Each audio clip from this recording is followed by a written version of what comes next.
Conditioning dogs is my job. I have to take all dogs at all different stages and train them. I let all my dogs run in, customers' dogs, my dogs. I teach them there's nothing wrong with running in, but I'd also teach them when I ask you to stop on the whistle, you've got to stop. So one of the reasons I let them run in is I teach them marking ability, keenness, drive, and they enjoy doing it. So they know that if I ask them to go, they'll go like the clappers. No hesitation, like the clappers.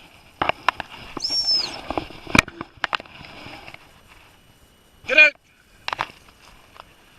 So we're teaching marking ability, straight to the fall, straight back.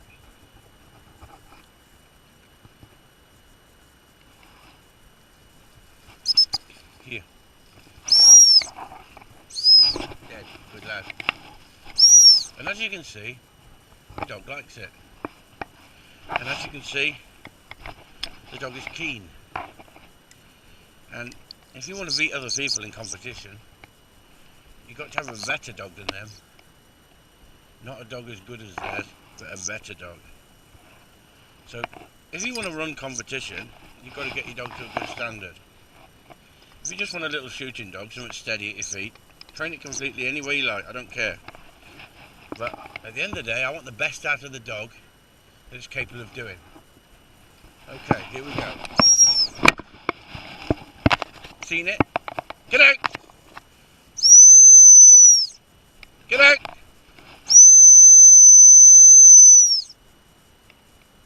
Get out! Stopped him twice on the way out. Now some people say you should never stop a dog on its way out because you'll lose the drive and you'll lose that keenness. Well, if you've not tried it, you wouldn't know, would you? Sit up. Dead. So if you've not tried these things, you wouldn't know these things, would you? Sit up. I'm only showing people that a lot of the stuff they talk about is a load of rubbish. You make a dog unsteady if you send it and you let it run in. Well, you do if you don't train it properly. It's all down to the training, in my view. How you get your dog to listen to you. And these dogs, if punishment based makes them worried about you, why do they want to come out and want to be so keen? If positive training is the only way, then I'd use positive training. But positive training isn't the only way. Only positive training doesn't work. Sometimes they've got to have a negative. Now, I'm not going to use a whistle this time. I'm going to fire the shot. Get out! Sit up! Just tell the dog to sit up. Come here. Sit up. So we've got the control. Now we can have it. Get out! Now the dog's got to get right out in that field, have enough drive, twist, turn, desire. Get out!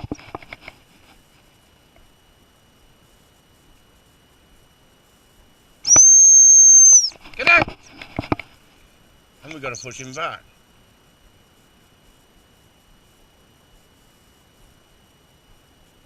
And he's got to get enough drive, desire to get out there, work it out for himself, use his natural ability, but be able to control him if I need to. And this is what dog training is all about. It's all about control. Sit up! Telling the dog, because he's just trying it on, he's wandering around me a little bit, look, but still holding on to it. Loves the game. Real temptation. Get out! Dog saw it drop. Halfway out, stopped him. Stop nicely, listen to me. Get out!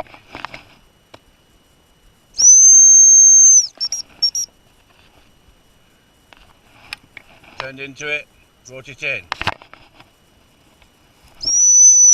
Good lad. Good lad. Happy dog.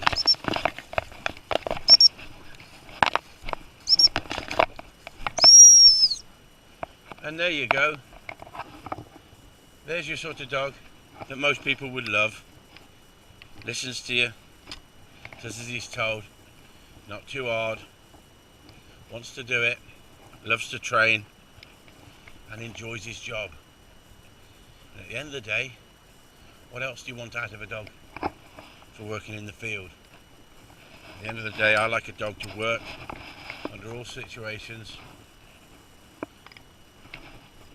I like the dog to have drive, keenness. Get out! Get out! And get to the fall. Get out! And then when he doesn't, be able to put him onto it like that. But he got the keenness. Sit up. Good lad. Good lad. Good. I didn't need to say good lad because he didn't really understand that, some people think. That's over-engineering my training. At the end of the day, he's me mate. He's me mate. That's what he is, he's me mate. As well as me little dog. Happy, wants to do it. Get on. Enjoys life. Wants to train. Good out.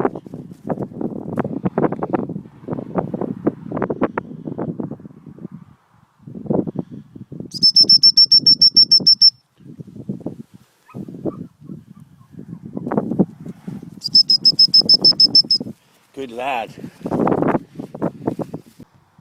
Get out.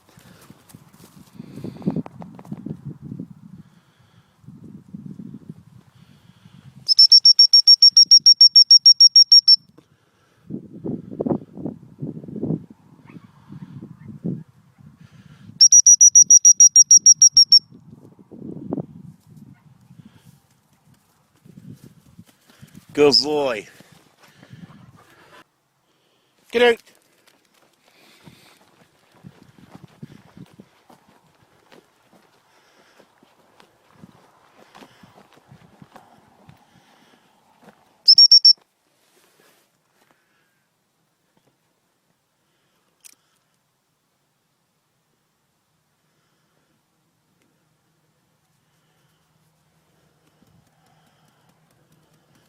Come here.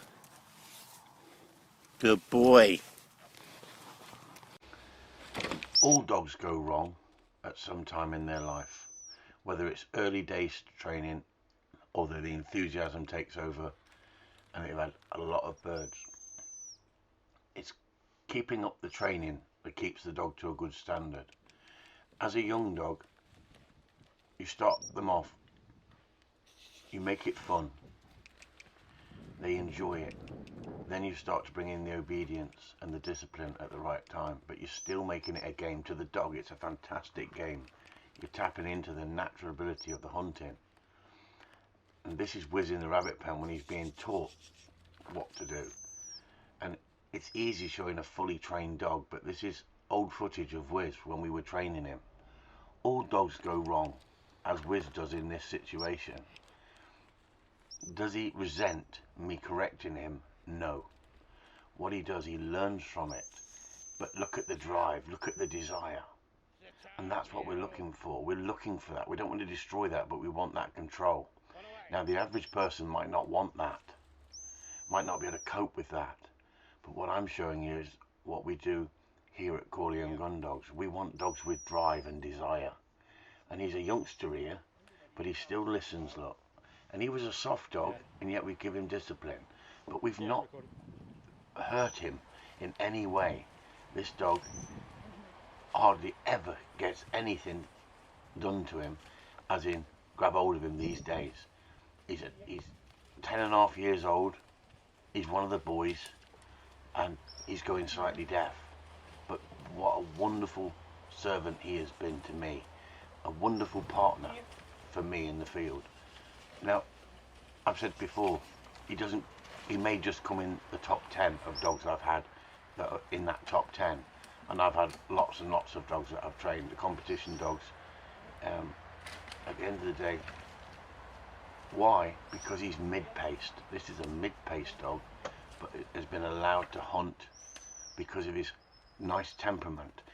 You can afford to let these dogs get out there and do this if their temperament's right. If they're really hard-driven dogs, you've got to train them slightly different. And he's loving it. You can see he's absolutely loving it. But he goes wrong in this video, and it's important you see it. you see some of these videos on the internet where these dogs are going around a pen and they're not hitting cover and they're not going in the cover. Glossy videos, no problem, but are they showing you how to sort the problems out? This dog is like a Hoover, look, but this is how all my dogs are once they reach this stage.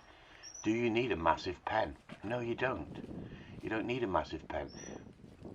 This is a scruffy pen. Why? Because I'm so busy training dogs, I haven't got time to put all the gloss up. So what I'm showing you is I need this pen to put young dogs in there and let them chase. And then I bring older dogs in and I control them on a sixpence. And then when I take them back out into the field hunting, I let them do the hunting and I do the shooting. But at this point I'm putting in the control. Look, he didn't listen, went after him, brought him back, started again. But I not destroyed him, but I'm telling him that's not right, do it this way. Now some people go, that's cruel, you don't get the best out of a dog if you do that. Yes, you do, if you know how to do it. Look at the drive and desire he's got. If he's not going in the cover, I call him back and tell him to get in the cover at this stage. Then as he gets older, he gets better and better and better. That's what this is all about, everyone. This is about showing you how to get your dog to a very high standard, that the dog will listen to you and you can have great fun with it shooting. And yet some people are coming over on board because they just want a well-controlled pet. Now, I'm not into the pet dogs. I try and help everybody I can, but I'm not really into the pet dogs. I'm into the working dogs because that's my passion, that's my desire, and that's what I want to see. I want to see these dogs, people getting the best from these dogs, and that's why I put the videos up. I'm not putting videos up to show off. If I want to show off, I put up the polished videos, I put up the videos that nothing goes wrong. But it always something will go wrong at some stage in training, and it's important that you keep up your training and don't get disheartened by things not being right. I get so many people contacting me and they've got things wrong with the dog and they want it all sorted out overnight. It doesn't work like that. I mean, Wizz has had thousands and thousands of birds. I put some poults in the pen and they're just getting out now. And there was one in the field yesterday and all the dogs were out and I saw the poult and I pushed Wizz back on it. And unfortunately I didn't have the camera with me, so I could have shown you. And Wizz went back and picked the poult. And they're not that big at the moment, but big enough to run and flip over the wire. Wizz brought it back, I just put it back in the pen. Gone wrong again there, look, I've gone after him, threatened him. Look, I pick him up by the scruff, bring him back, tell him it's not right. At the point, if I have to, what I was asking him to do there is stop. So I just tapped the backside, I said to him, stop, I asked you to stop, now stop. And that's enthusiasm of youth, that is, look. And as he got older, he got wiser, he got better. He learned to calm it down a bit more. But what you don't want to do is destroy that drive. That's so important. You don't want to destroy that drive. If you destroy the drive, you watch some of the dogs in the pen and they're like watching paint dry. They're not exciting. Wizz has always enjoyed his hunting. There you go. But he was such a soft dog. Hope these videos help you. Okay then.